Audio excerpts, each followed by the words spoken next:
Hello friends, welcome to my channel Chemistry Tutorial. In the last video, we studied the laws of photochemistry. In this video, we are going to learn quantum yield and how to calculate quantum yield by chemical actinometers. So let us get started. So what is quantum yield? It is actually the efficiency of photochemical reaction.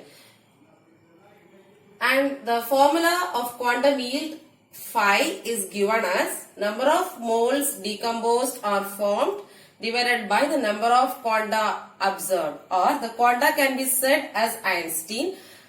The explanation for the quanta is equal to Einstein is given in the previous video. You can check the video in the description. I have given the link there. You can check it there. And so for a particular photochemical reaction, the number of molecules formed as a result of the reaction, or the number of molecules of the reactant undergoing decomposition to the number of quanta or light observed is the quantum yield of the photochemical reaction. It can also be given in other words that phi is equal to rate of the reaction, or the rate of the photochemical reaction to the rate of absorption of the incident light, right? And as I said, the quantum yield is calculated by actinometry, and the apparatus is said to be actinometer. We will discuss in the next part. And the phi value can range from less than 1 to greater than 1. So for examples, for quantum yield to be equal to 1, the examples are hydrogen plus oxygen gives hydrogen peroxide, and hydrogen sulfide on decomposition to give H2 and sulfur. And for the reaction quantum yield less than 1, ammonia decomposed to nitrogen and hydrogen gas. The quantum yield is 0.25. For phi greater than 1, the ozone formation from oxygen. 3 oxygen molecules combine to form 2 ozone, and the quantum yield is 2. So this is the introduction part for quantum yield.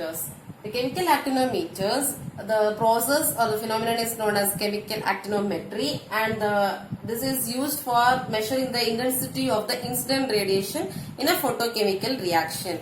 The extent of photochemical reaction will be directly proportional, or it will be giving the intensity of incident radiation. Okay, this is the main principle of chemical actinometer. And the first one is Bunsen and Roscoe's actinometer. This is the experimental setup. D is a bulb having water in it,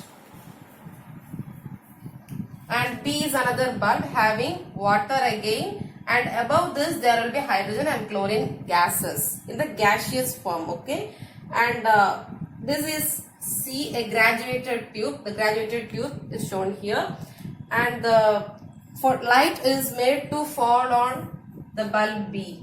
Okay, the H nu light falls on the bulb B, and during this the hydrogen and chlorine gas forms HCl. The reaction hydrogen plus chlorine gives 2 HCl take place, and the HCl, hydrogen chloride, is absorbed by the water, and due to this the pressure falls here, and the water from the tube D moves on along this tube. So the graduation along this in this C apparatus will show the amount of reaction, or the amount of hydrochloric acid formed in bulb B, and this will be equal to the intensity of the incident radiation falling on the bulb B. This is the first Bunsen and Roscoe's actinometer.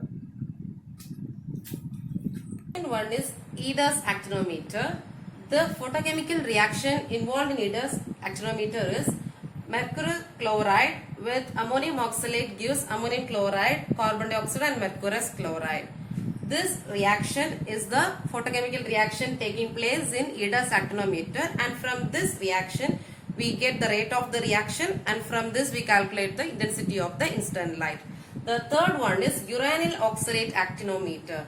In this apparatus, we use 0.05 molar oxalic acid and uranyl sulfate in water as the solvent.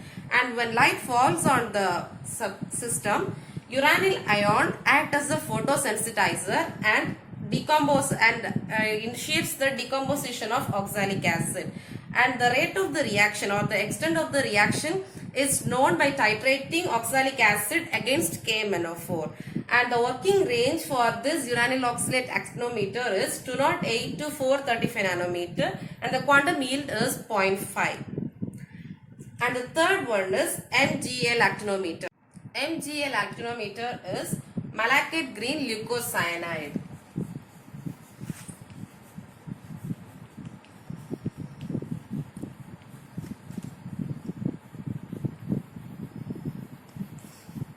Malachite green leucocyanide actinometer. In this, the reaction, the malachite green leucocyanide MgL is converted to ionized form Mg plus, and this reaction and the rate of the reaction is measured, and from this we get the density of the incident light. And the working range for this actinometer is 220 to 300 nanometer, and the quantum yield is 0.91. The fifth one is ferrioxalate actinometer. In this we are using potassium ferrioxalate.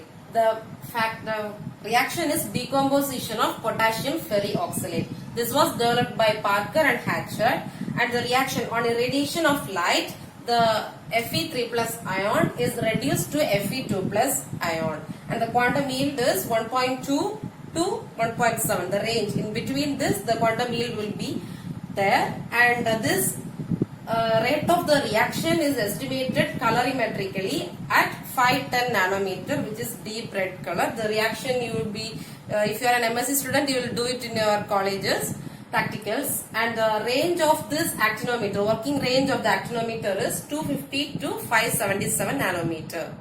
Now the sixth one is the Renique salt actinometer. Renique salt is an ammonium salt. This is the Renique salt. And in this actinometer, we are using potassium salt of this complex. And on irradiation of light, the equation of this complex will occur, that is replacement of thiocyanide ion or thiocyanide part by water. This is the equation reaction that occurs on irradiation of light.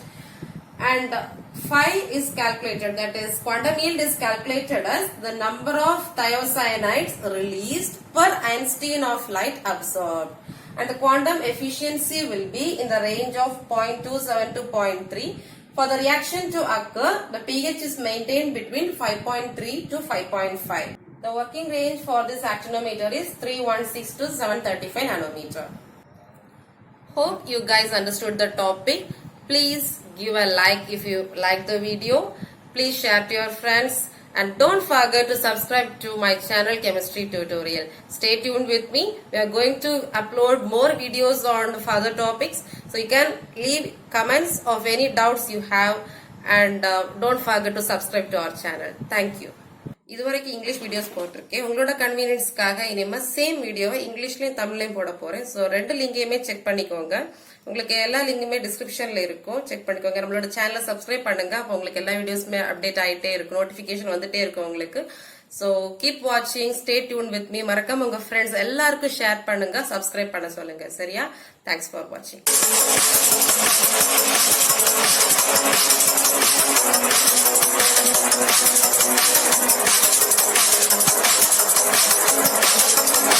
Thank you.